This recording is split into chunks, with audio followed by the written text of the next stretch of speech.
Boa noite. No ar pela TV local, Estúdio 25. No último domingo, a Escola Experimental Casa das Mangueiras de Ribeirão Preto, conhecida como Casa das Mangueiras, completou 29 anos de existência. A casa sempre trabalhou com adolescentes em situação de risco e recentemente passou a trabalhar também com adultos. No programa de hoje, nós vamos conversar com a diretora da Casa das Mangueiras, Sueli Daione. Boa noite, Sueli. Boa noite. Tudo bem? Sueli, a Casa das Mangueiras foi pioneira nesse trabalho com menores em situação de risco, um trabalho de rua, né? Com menores, com adolescentes de rua. Também. Numa época em que nem se ouvia falar em Estatuto da Criança e do Adolescente, né? É verdade. Se o senhor contasse pra gente como é que nasceu esse sonho.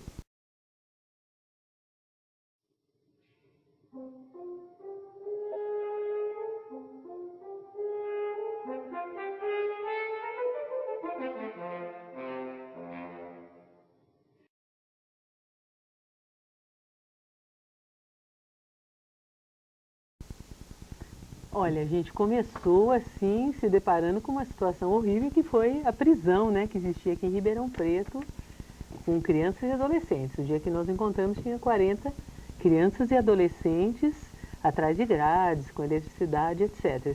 Essa história até já é conhecida em Ribeirão, né? Então, mas só para lembrar, você foi no postinho da Vila Virgínia, não é? Exatamente, tinha um posto policial. Quem que foi junto com você lá?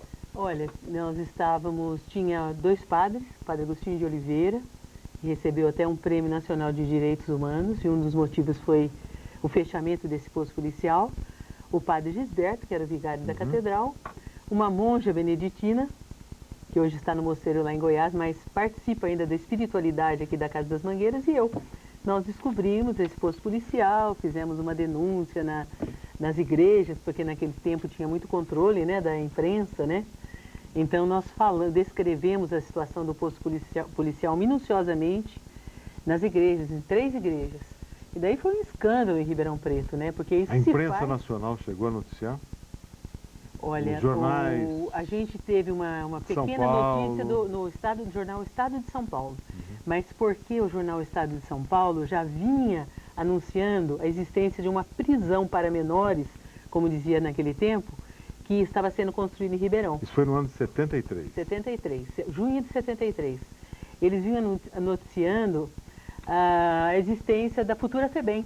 A FEBEM chegou a ser instalada, e eu me lembro, um ano antes ou 2, um então secretário chegou até a mandar demolir algumas celas, considerando aquilo como prisão e não, né, não estaria em condições de abrigar ou de atender adolescentes. Eu acompanhei muito bem, acompanho sempre a FEBEM, porque você falou em sonho, né? Eu tenho um sonho, porque da Casa das Mangueiras a gente tem mais poder para realizar, né, no dia a dia.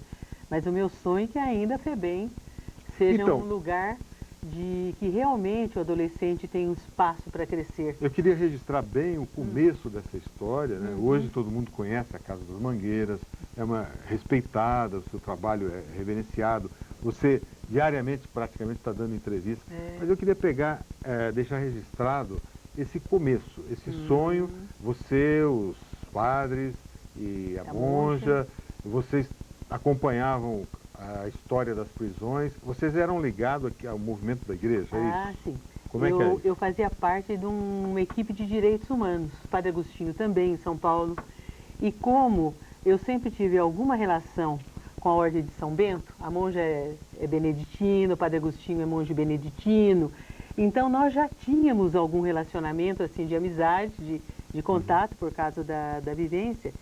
E até, se quiser saber, eu tomei contato com os documentos assim que faziam a denúncia do Esquadrão da Morte, que o Padre Agostinho que forneceu toda a documentação para o Hélio Bicudo, para fazer a denúncia do Esquadrão da Morte. Eu tomei contato antes da entrega até para o Hélio Bicudo, porque fazia parte de uma equipe de direitos humanos aqui de Ribeirão Preto, e o Padre Agostinho lidava com direitos humanos em São Paulo. Então a gente tinha, assim, uma comunicação até do ponto de vista de objetivos, mesmo de luta, né? E vocês chegaram nesse postinho, era um posto policial da Vila Virgínia? É, o posto policial da Vila Virgínia. E flagraram o quê?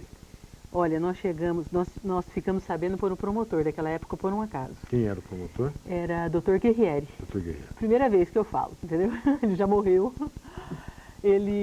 Porque nós falamos, nós perguntamos, nós trouxemos para falar em Ribeirão Preto, Dr. Mário Altenfelder, que ele era presidente da FUNABEM naquela época. E parece que foi ele mesmo que mandou demolir algumas prisões da FEBEM, do prédio que seria a FEBEM. Exatamente, porque ele era presidente da Fundação Nacional do Bem-Estar do Menor. Exatamente. E nós conseguimos que a prefeitura convidasse para fazer uma palestra aqui e tal. Durante a palestra, uma aluna do curso de Direito, que era aluna do Dr. Guerrieri, ela fez uma pergunta se ele sabia da existência de adolescentes atrás de grades. E o Dr. Mário Altenfelder disse que nem bicho a gente devia pôr em jaula. Daí o Dr. Guerrieri, no final da palestra, procurou essa pessoa que era do Colégio Vitepax, né, uma professora de lá, e falou que como é que a gente sabia do posto policial da Vila Virgínia. Isso foi numa sexta-feira à noite, essa palestra e tal. No sábado de manhã nós fomos procurar o posto policial. E a gente encontrou, tinha 2 policiais numa antessala. Então os padres ficaram conversando com os policiais e eu e a monja nós entramos de sopetão, assim, dentro do posto. E o que vocês viram? Ah, sim. Se você quiser eu descrevo novamente, porque sempre, assim, alguma coisa que eu revivo e que isso que mudou a minha vida radicalmente, né? Quando nós entramos, tinham 2 celas, cada cela de mais ou menos de 3 por 4 metros, né? E tinha assim, na frente da cela, tinha um pequeno corredor que dava para um pátio, assim, né? No pátio, em frente das celas, tinha assim um cachorro Doberman andando, né? Nas celas tinha as grades, né? Grades fortes, assim, e com um fio de eletricidade ligado. Então as grades eram cheias de eletricidade. E lá dentro, em cada cela tinha mais ou menos 20 crianças e adolescentes. Não tinha crianças de 7 e 8 anos, que eu tenho fotografia, que eu mesmo tirei. E a pretexto de que quem é que ordenava aquelas Olha, prisões? o próprio juiz e o promotor, naquela época. Sobre que alegação? Sabe que eu acho que sempre tiveram essa visão de trabalho com a criança e adolescente de coerção. Até hoje se tem. Esses dias participei até de um programa aqui sobre direitos humanos, onde tinha muitas pessoas representantes de vários ONGs aqui da cidade, né? Todas as perguntas que nós recebemos, né, eram justamente falando por que a gente ficava defendendo os direitos humanos dos bandidos, né? Daí eu cheguei até a responder a última pergunta e falei que, olha, que eu trabalhava com esses adolescentes envolvidos com criminalidade por opção e que eu considerava que todos os adolescentes que a gente conseguia tirar da criminalidade, a gente estava até protegendo a sociedade. Lógico, não é? Lógico, um menino que sai, que vai trabalhar, que tem um projeto de vida, ele deixa de ser agressivo com os outros. Muda de vida, né? E eu realmente, olha, eu fiz minha tese também de mestrado em 1980, eu já escrevi, naquele tempo se falava menores de condutas antissociais e a organização da sociedade, né? Fiz na Escola de Sociologia e Política, em São Paulo. Eu já defendi a tese que a gente aproveitar a energia desses meninos para construir a sociedade era algo, assim, fundamental, como eu considero até hoje, né? Mas nessas celas, né, então, voltamos a 73, você entrando, vocês vendo aquela cena chocante. O que aconteceu depois? Bom, eu revejo tudo nesse momento, né? Eu estou descrevendo o que eu estou vendo. Olha, nós tínhamos meninos muito doentes, muito magros, cheios de feridas, com muito sangue puro escorrendo pelo corpo. Meninos assim machucados também. Alguns eram feridos assim porque ficavam com sarna, coisa assim, né? E eles tinham cometido que tipo de delito? Tinham 6 adolescentes que tinham cometido um latrocínio. Eles tinham feito um assalto num posto de gasolina e matado o vigia. Naquela época era bem menor. Ixi, isso daí era um negócio gravíssimo. Gravíssimo. Mas os outros, assim, os meninos pequenos tinham roubado uma fruta no mercado, naquele tempo tinha uma pessoa que trabalhava junto com o cartório de menores, ela se chamava Carolina, era muito conhecida em Ribeirão. Ah, sim. Então, se os meninos desafiassem a Carolina, ela punha no postinho da Vila Virgínia.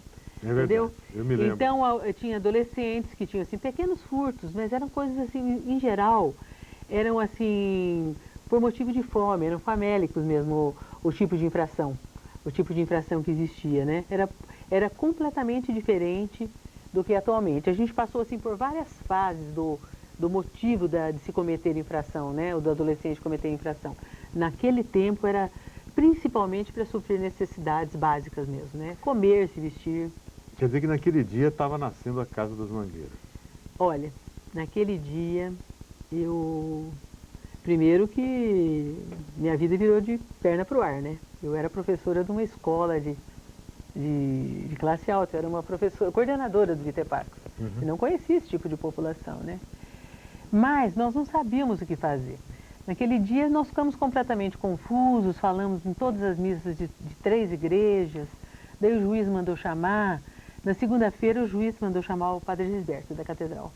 Daí o padre Gisberto me telefonou e falou, você vai comigo lá no fórum. E fui junto com ele. E quando chegou lá, nós tínhamos muitas autoridades. Tinha vários juízes, promotores, cartório de menores, polícia militar, polícia civil, delegado seccional, delegado regional.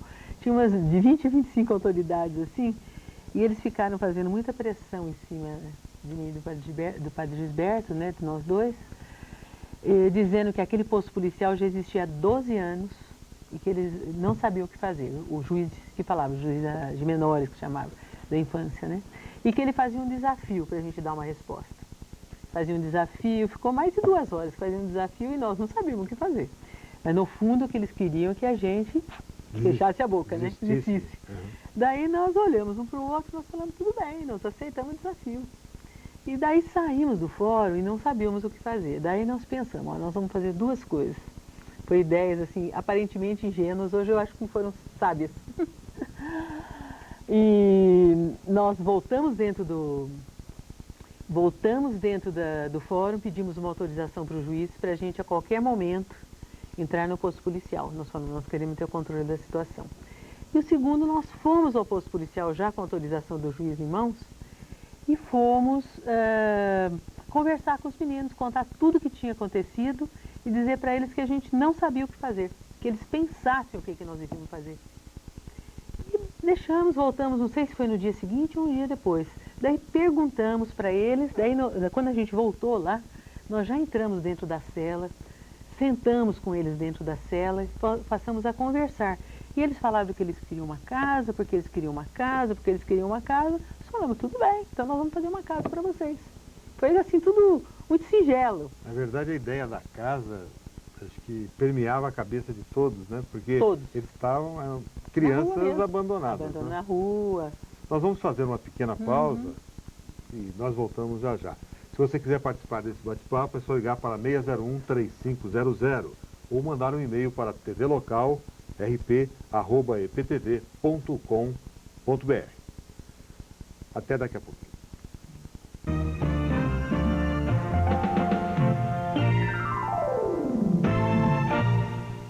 Estúdio 25, pela TV Local, nós estamos conversando com a diretora da Casa das Mangueiras, Sueli Dagnoni.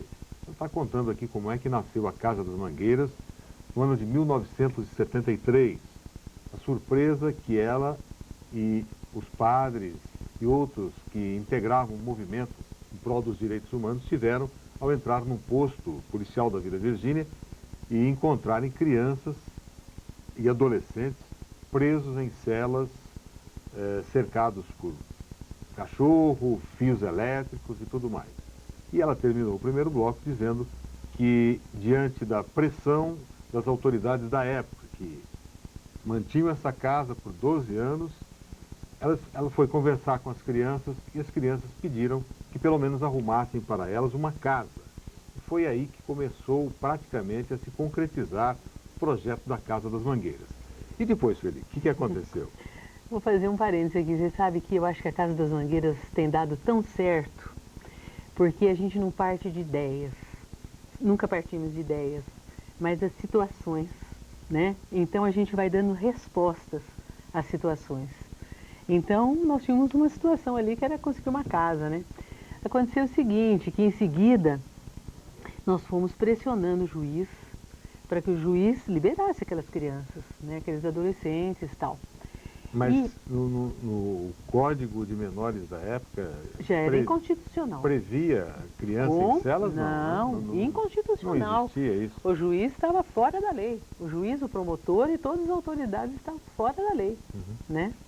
E a gente foi pressionando para que eles liberassem essas crianças, esses adolescentes. Mas muitas vezes as crianças eram liberadas de madrugada. E daí para não ter testemunha, né? para a gente perder de vista, né? E o meu trabalho começou a ser aquele de procurar os meninos na rua. Eu comecei a ter um ponto de referência no centro da cidade, que naquele tempo eles ficavam no centro da cidade, porque é lá que tinha recursos, né? Então eu comecei a ficar na escadaria da catedral. Daí eu já não ficava, eu ia eventualmente no posto policial, mas o padre Gisberto, o padre Agostinho, que continuaram acompanhando mais o posto policial. E eu comecei a procurar os meninos que iam saindo da cadeia. Então alguns, mas acontecia o seguinte, quando você estabelece um bom contato com um, eles têm uma comunicação perfeita, viu? A comunicação entre esse tipo de população é muito bem feita.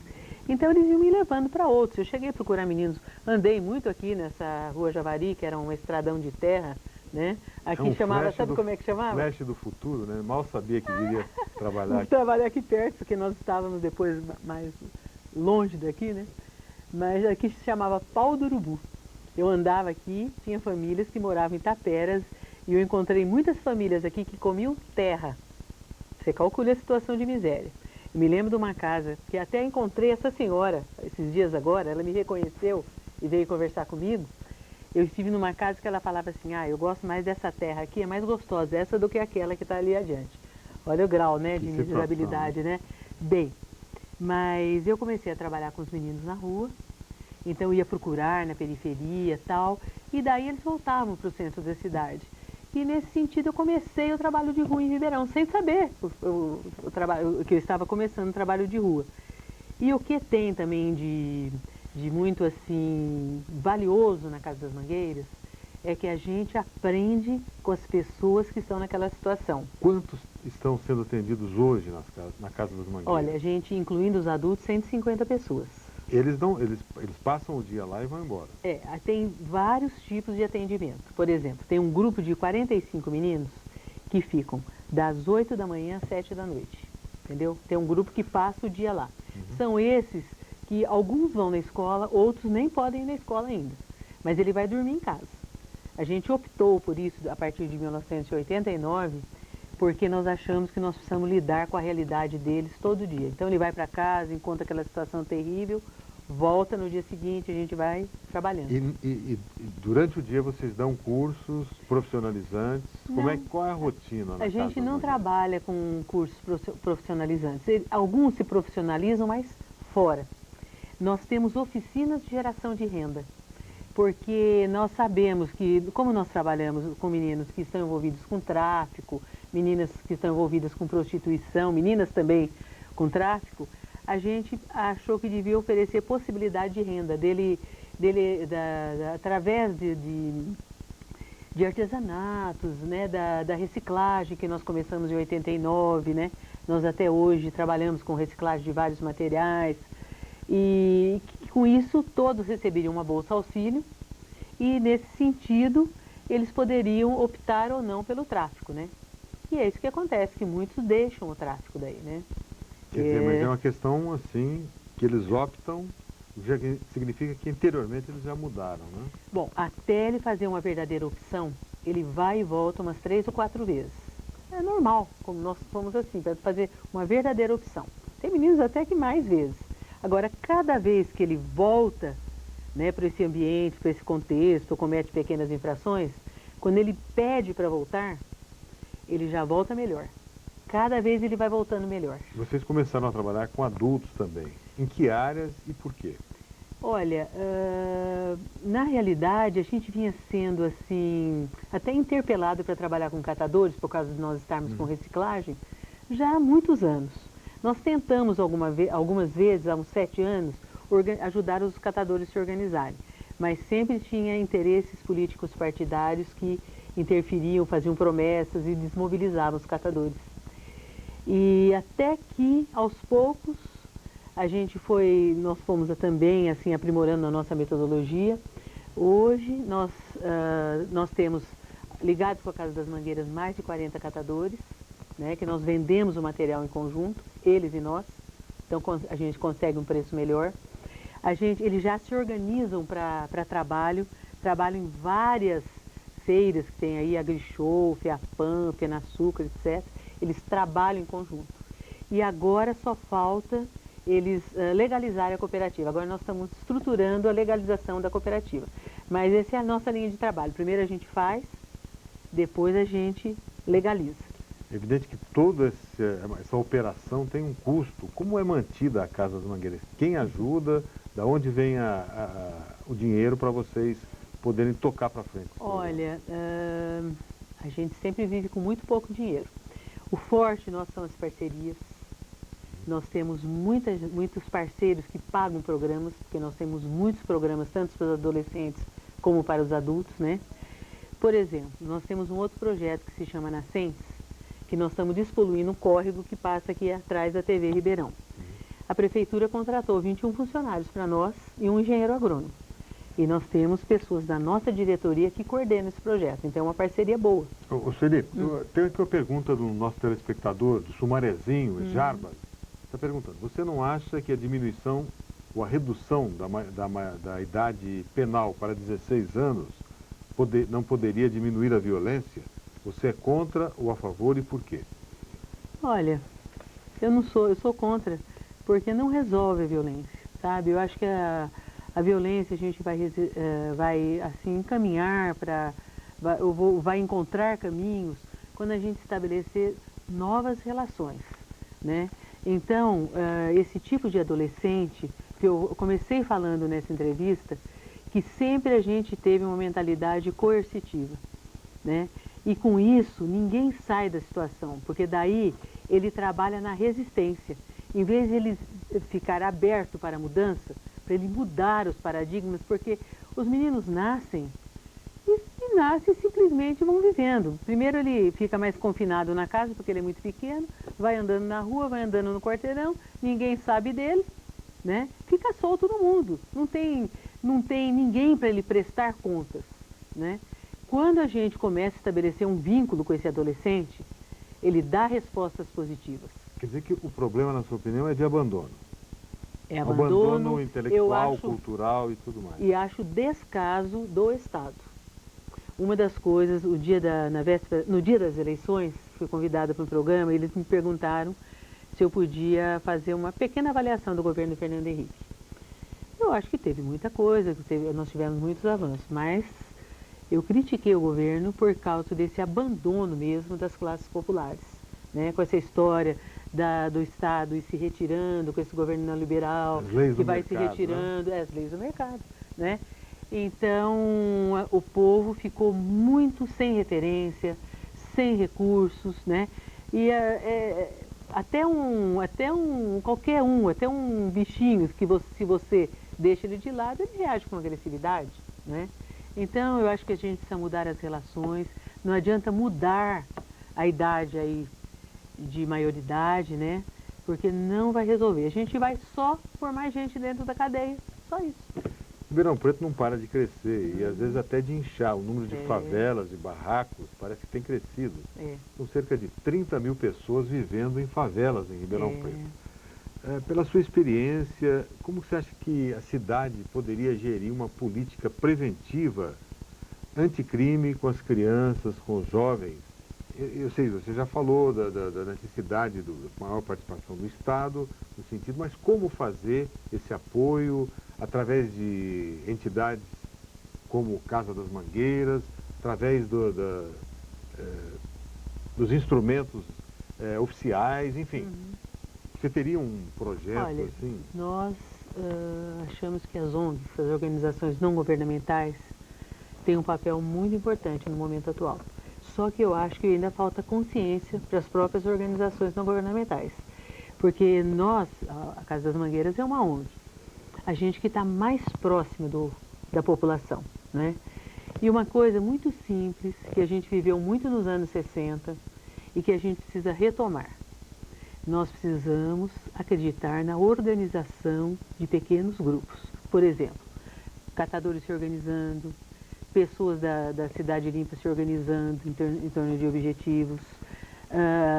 Então, a gente promovendo vários tipos de organizações, assim, voltadas, seja de nível assim, de classe social ou de categoria profissional, e que as pessoas tenham um objetivo explícito e persigam esse objetivo.